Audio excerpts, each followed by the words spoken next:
Welcome to a new chapter of Old Man Brad. Whether you're new here or returning for another episode, thank you so much for giving me a listen.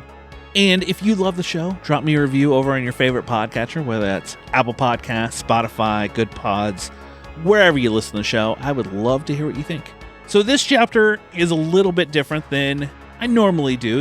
Normally I either review a horror movie or a horror movie on Tubi. I have interviews with the filmmakers along with a short review of the film.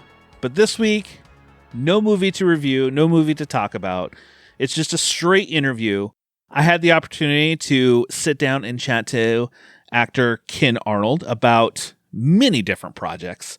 He's been in some of my favorite films, Satanic Hispanics, which everybody who listens to Old Man Brad knows how much I love that film. He was recently in Last Night at Terrace Lanes, which I had an interview with the director Jamie Nash about that film a few weeks ago. And he's done many, many other projects. The Night Watchman, which is such a fun film. I just rewatched it the other night, and it is so funny that everybody, I truly should go watch The Night Watchman if you have not, as well as Last Night at Terrace Lanes and Satanic Hispanics, of course. And he has a new movie coming out sometime later this year called A Town Called Purgatory, which I'm excited for that to be released. But yes, I got a chance to chat with Ken Arnold. So let's roll into that interview that I had with him, and I will talk to you on the other side. Hey everybody, my guest this week, he has been in many things, from Men in Black 3 to Veep to The Night Watchman. Most recently, you could see him in The Last Night at Terrace Lanes, Jester, Satanic Hispanics, and the upcoming Town Called Purgatory. I want to welcome in Ken Arnold. How are you doing tonight, Ken? I am doing fantastic. Thanks for having me. I've been looking forward to this all week. I really have. And it's only Tuesday. And it's only Tuesday. I know. Or as I call it, To Be Tuesday. So yes, To Be Tuesday. It's a good day. First off, what got you into acting, Ken? I tell this story a lot, but I was playing professional baseball at the time. Okay. Yeah, I just got released by the Texas Rangers, and I was sitting on my couch saying to myself, what am I going to do next? What's after this baseball thing? Because the baseball thing is tough, and things haven't been going in my direction with it. So what am I going to do? And I was watching a soap opera, Days of Our Lives, and I'm lying on the couch feeling sorry for myself. And Drake Hogenstein, who plays John Black on the show, pops up on the screen, and I knew that he used to play professional baseball. And I'm sitting there watching him, and I'm like, and it hit me. I sat up, and I was like, I could suck as bad as him. I could do that. And no lie, that's what I said. And I went over to the phone. I pulled out the Yellow Pages. Remember, we used to have a book, Yellow Pages? Yeah. Phone? Oh, yeah. We used to have to look stuff up. And I called Maryland Hall for the Creative Arts on the spot. And I asked them, I said, do you guys have acting classes? And they said, we have one starting tonight. I put my work boots back on, went out the door, went to the class, loved it. And then within a couple months, I was working on Homicide: Life on the Streets. Now, it was only as an extra. Yeah. But I loved it. I enjoyed it. And then just started taking more classes, and it just snowballed into what it is now. Okay. Wow. That's quite a story, because it's just like, you know what? I'm done with this, and now we're going to try something else. It's professional baseball. Yeah. I'll do something easier. Let me do acting. Not as much work on the body, basically, right? Well, I do my own stunts, so okay. I've been okay. Yeah, I've had some incidents where ow, things were sore the next day. Let's put it that way. I mean, you have many credits in TV and film. Is there a favorite genre that you love working in? Horror comedy. Come on, it's a blast. I figured that would be the answer, because yes. those are some of the big ones in there. But I love working on any movie, to be honest, just to be on set and the camaraderie, and because everybody's there, we're all collaborating. Some sets are a little bit more fun than others, but everybody's there to produce something that's really good, and everybody's working for the same goal. So I kind of like that. And I love working on the Westerns. They're fantastic. The horror comedies, though, The ones that I've done, I've been able to work with my friends. And in this industry, sometimes you don't get to work with your friends. On the ones that I've done, The Night Watchman, A Comedy of Horrors, last night at Terrace Lanes, I got to work with my friends, and it was a blast every time. Now, does that make your job? I think I asked this when I talked to Jamie about last night at Terrace Lanes. Does it make your job easier when you get to work, say, with your friends, people you've worked with multiple times? Of like, I know how they work. I know kind of going in. Absolutely. Anytime I get a chance to work with those guys, because I know what to expect and not to expect. And I know what Jamie's looking for out of me. Now, Jamie will come up to me when we were doing last night at Terrace Lanes. He came up to me and he said, look, just do Ken's stuff. Just be, just do it. And if you get too big, I'll pull you back. If, it's not enough, I'll tell you, and Jamie and I have a way of communicating with each other that's quick and easy. And I know exactly what he wants. And I go out and I do my best to give him what he's asking for. So, and he can tell me anything and he can be honest. He can say, Ken, that sucked. Do it again.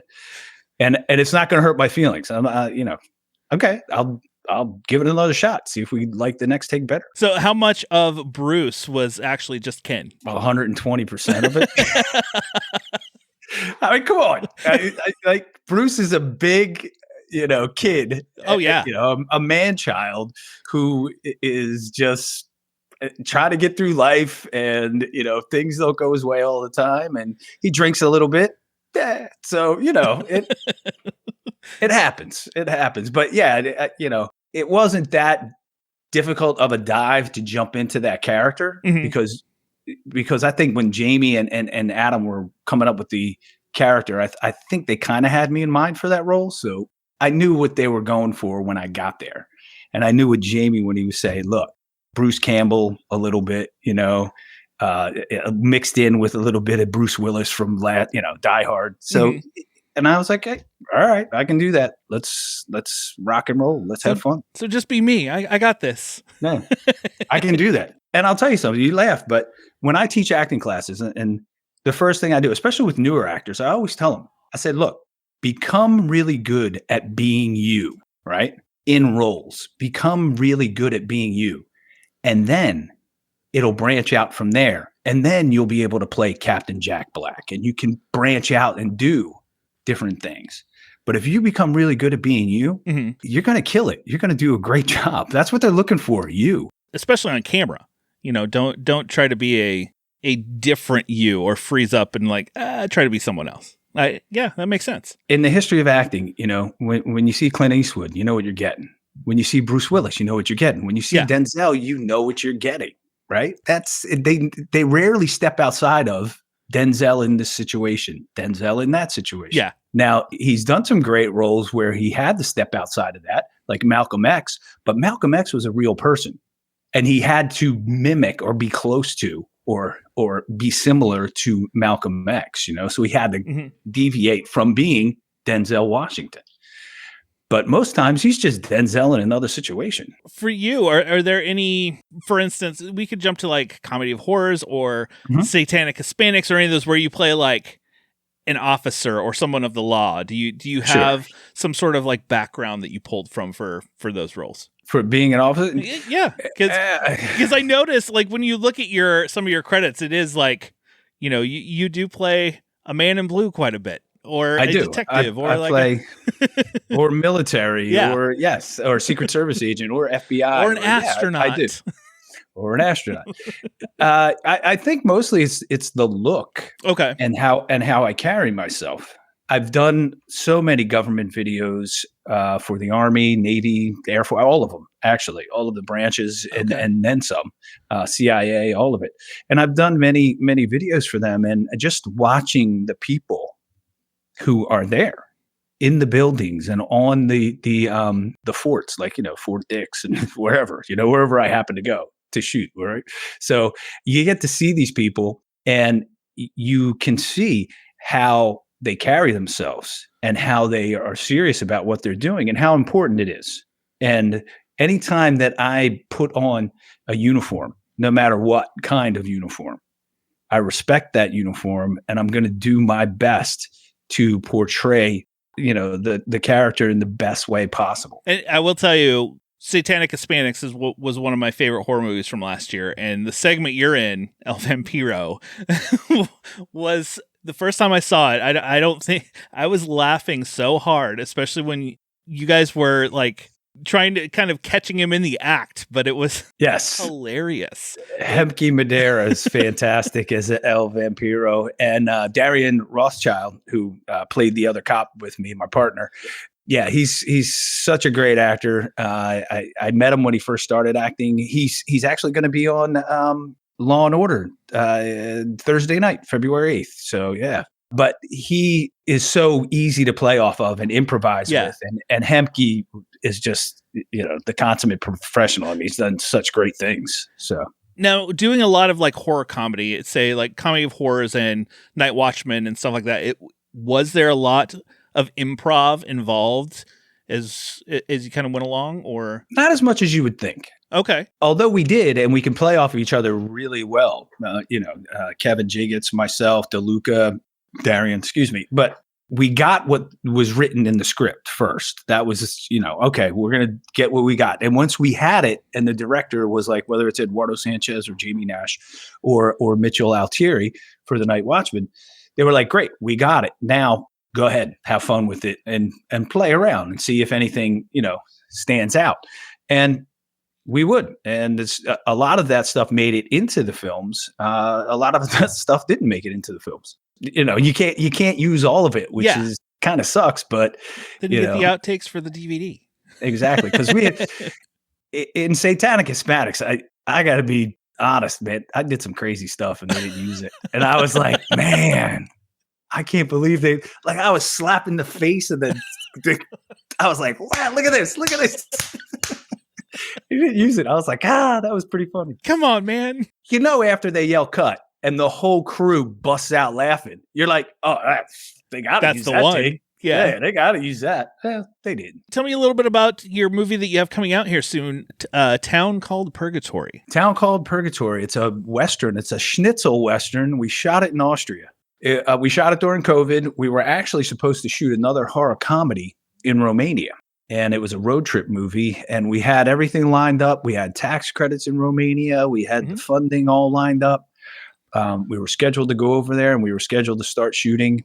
And it just became, once COVID happened and there were lockdowns and everything, it became too complicated. It became, and it would have become too expensive. So we were sitting around. We had a meeting with the producers over there, and we were just about ready to sign off. And I just kidding to the producer said, you guys wouldn't happen to have an old Western town over there that we could shoot a horror Western in? And the guy stopped and he looked at me, and he's Austrian. And he's like, I have one 15 minutes from my house. I will show you tomorrow. We were like, okay. All right. The next day he's driving around on a quad, and he's showing us live video. He's showing us the whole Western town that's 15 minutes from his house. It's called No Name City, in just south of Vienna, about half an hour, in Neustadt. And the place was fantastic. It was great. And we had the perfect script for it because it was a small cast, all in one little town, a deserted town that had, some stuff that had happened, and we're there trying to Scooby-Doo it and try to figure out what the hell happened. It was very contained. It was our own little bubble. And Austria at the time, the government was paying for all the testing, so we didn't have that expense. So we were like, all right, we're coming over there. If we can do it for the same amount here, we can do it over there for the same amount. We're coming over there. We're going to do it. We went over there for a month. We shot it, and we came back and we got ourselves a Western, a horror Western. A horror Western. Okay. Figure. What can you tell me about the film? Like I watched the trailer. I kind of know, but for those listening, what is it kind of about? It's about a Pinkerton, played by me, who is looking for the Reno gang. And we don't really know why he's looking for this Reno gang or why he's so hell-bent on finding these guys. But he seems to have this. Well, on the way there, they come across something that they're not quite sure what's going on. The horses run away, they're stuck out in the middle of nowhere. They come across this guy who's dying, and, they're just trying to figure out what the hell is happening. And then they get to this town, Purgatory, and there's no one there, and they can't figure out what happened. They come across one guy, Nicodemus Black, who played by Kevin Jiggets, and they try to figure out, all right, well, why is he here? Well, he hasn't seen anything. He's not telling any, he's not really giving up too much information. They come across another guy in a jail cell, and things just start happening. Weird stuff starts happening. People start dying, and we're just trying to survive the night and just figure out what in the hell is going on. A lot of weird noises, a lot of crazy things happening. Out this year sometime? Yes. What we're doing right now is we are trying to sell it, try to get a distribution deal. And in the meantime, we're working with a public relations firm, and we just hired them about a week ago. So we're spending all our time right now working on press kit, cutting a new trailer, getting it into film festivals and horror cons. And then we're going to start doing interviews. I don't know if you know Tony Timpone. He works, he was an editor for Fangoria for a long time. He wrote for them, and he still does, I think, every once in a while. So he's the guy that we're working with, and he's tied into the horror community like nobody else I've ever met. So hopefully he can help us out, and he can get this thing sold for us, and you'll see it soon, very soon. It's so well shot. I mean, our DP, Frederick Fussel, was fantastic. It looks great. The sound is incredible. The score is one of the things we're really proud of. We got this musician out of Baltimore who did a fantastic job for us. We explained to him, it's like, look, we want old spaghetti Western mixed with Halloween. Can you do that? And he was like, yeah. And if he didn't pull it off, man, I was like, holy hell. Because you're listening to it and you're just like, whoa. That, yes. And then, you have these moments where it's Western, and then all of a sudden you have other moments where it gets scary and, tense. And all of a sudden it sounds like Halloween. And then it goes back, it kind of like back and forth on that line. It's just crazy. And he did such a great job. His name is Kaz Zerkes, and he's out of Baltimore. Fantastic composer. I'll be watching for when Town Called Purgatory comes out. Like a good horror Western. I'm intrigued. We're going to have some screenings, obviously at festivals. We're going to be doing one here in April, just because we did a premiere here, like a cast and crew screening premiere, private screening. Okay. The theater only holds 300 people, but we had to turn away like 150 people and say, well, tickets are gone, So we're going to do another screening, and hopefully those people who didn't get a chance to see it will get a chance to see it here. Any other projects that you're working on that you can talk about? If not, like, I completely understand. Nothing. There was a strike, and nothing. I heard about that. I heard something went down for a few months. There was nothing. And even now, I just sent my agent a message today. I was like, look, I had one audition all of January. If I'm going to average one audition a month, that means I'm going to have 12 this entire year. And that's not a sustainable business model. That's not going to work. What in the hell is going on? I'm like, for me, that doesn't work. What's going on? So immediately I got a message back, and, I've been getting messages from my manager out in LA all day today going, all right, well, what's the oldest you can play? And this and that. He goes, I'm going to try. I'm like, look, I can play 65, but it's not a feeble 65. So, and I'm only 54. So I can play 54, but it's so funny. I go to auditions now, and I walk in the room and I look around, and everybody's like 80 years old. And I'm like, man, what do these casting directors see when they look at me? I'm like, holy crap.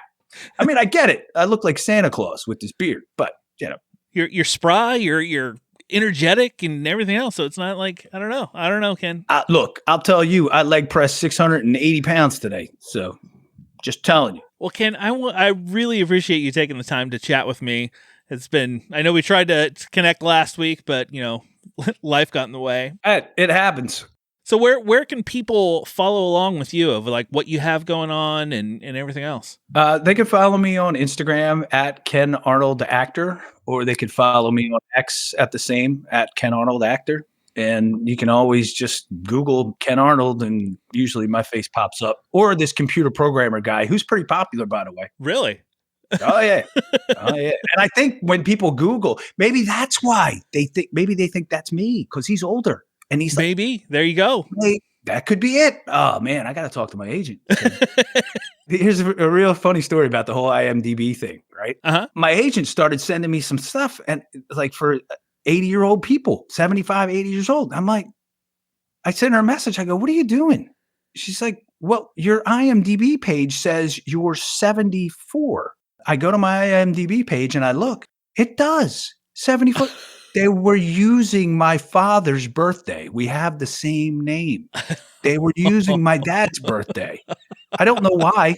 I never gave it to him. I was like, what the hell? So they thought I was my dad. Now, me and my dad look like twins, like if you took me at 54 and him at 54, we look the exact same. Okay. All right. I look just like my dad at that age. I'm not 74 and I sure as hell ain't 80. What the hell's going on? So I had to go in and prove to IMDb, I had to get documentation that proved it was me. And they finally changed it. Well, now you get those calls because they think you're a computer programmer. Yes. Now they think I'm the computer programming guy. Hey, I'd love to have the money from all his books he sells about computer programming. That would be fantastic. That would be awesome. I can make as many movies as I want at that point. There you go. You wouldn't have to worry about one audition a month. I know it. Thank you so much, Ken, for chatting with me. And everybody, go. I've said this multiple times. Go check out Last Night at Terrace Lanes, Satanic Hispanics, and watch for A Town Called Purgatory coming soon. Well, thank you so much for having me. This is great. I love it. And anytime you want me to come on, I'll come back. I want to thank Ken again for chatting with me. It was such a blast chatting with him. I think we chatted for another 10 or so minutes after the interview, just kind of BSing. Great guy. I cannot wait to see A Town Called Purgatory. And like I said, go see other films that he has been in. So much fun. Before I go, I do have a recommendation, and I am going to recommend for you to watch, like I did at the beginning here, The Night Watchman. It is streaming on Tubi. So it's on Tubi. It's free to watch. Highly recommend watching The Night Watchman. It is a film about these vampire zombie clown creatures in this office building, and a group of night watchmen and some others in the office kind of fighting for survival along the way. And there are so many great jokes in this movie. And it is just so fun. It is bloody. It is gory, hilarious. Go check out The Night Watchman. Well, that will do it for another chapter of Old Man Brad. I'll be back soon with a brand new episode. While you're waiting for that, go visit our friends at the Esquire Theater. Once a month, I'm partnered with them to do Frightful Fridays on the third Friday of the month, where we bring a fun horror movie to the big screen for everyone to see. Just make sure you watch for more of those coming soon. We recently just had Demon Night. We have a blast at Frightful Fridays. Everybody who shows up is amazing. Tell your friends, everybody come out to the Esquire Theater on the third Friday of the month. I will be back soon with a brand new chapter. Just subscribe and you will never miss it. Snuggle up in that blanket. Turn off the lights because it's okay to be scared. We'll talk to you later, everybody.